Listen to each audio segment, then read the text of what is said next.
There's another question by one of the person on the WhatsApp. It's Assalamu alaikum wa rahmatullahi barakatuh, Dr. Zakir uncle. My name is Sabia Tabassum from Dhaka, Bangladesh. Question: how to become Allah's favorite Muslim? How can I become Dr. Zakir Naik? I'm a big fan of yours. Please pray for me so that I can become Dr. Zakir Naik and enter Jannatul Firdaus. We Bangladeshi people love you and we respect you.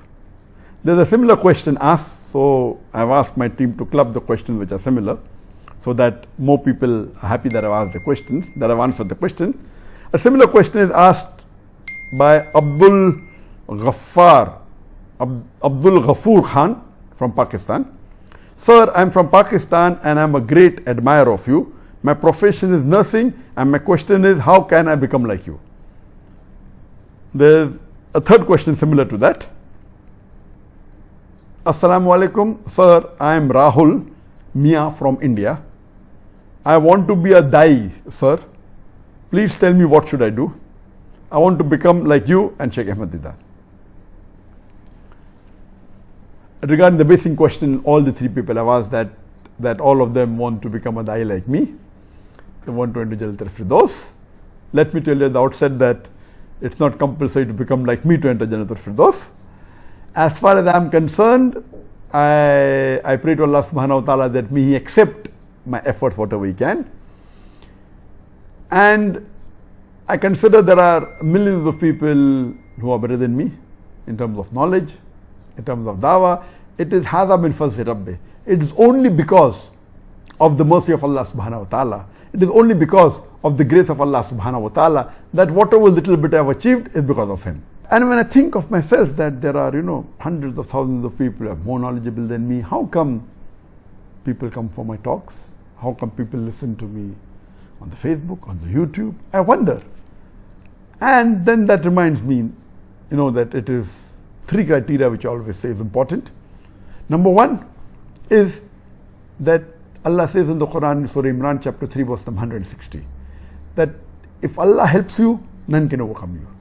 If Allah forsakes you, who is there then who can help you? So let the believers put their trust in Allah.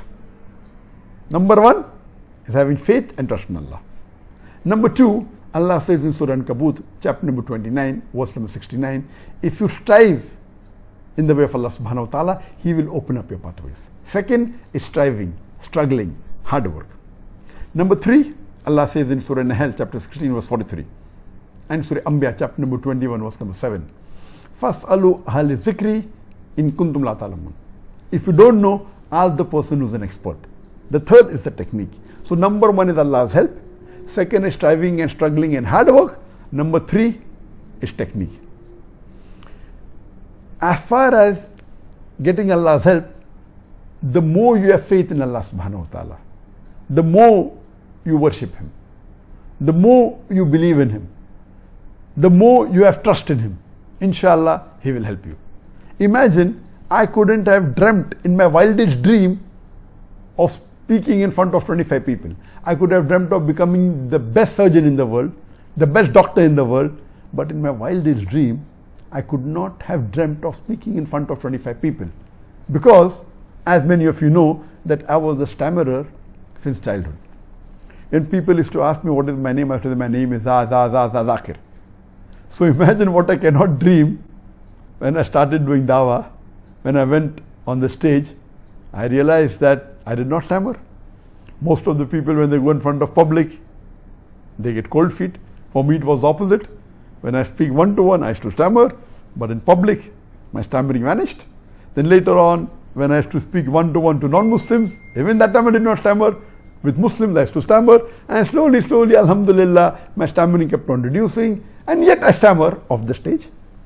Allah helps me, alhamdulillah. And I'm sure most of the millions of people who are watching today, most of you may have been multiple times better than what I was when I started my dawah.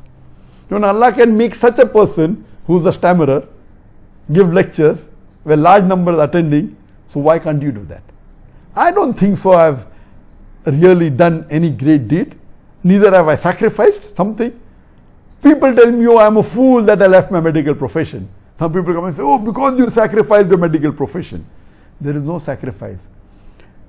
giving up a medical profession as compared to what Allah has given me in the field of Dawah, everything, people watching, the fame which was not the reason why we did it, the recognition, the head of state meeting, me leaving the medical profession is not even the drop in the ocean, and Allah gave me the ocean. So the basic thing we realize is that we should sacrifice the things that you love for the sake of Allah. If you sacrifice for the sake of Allah, if you take one step in the way of Allah, Allah will take multiple times more close to you.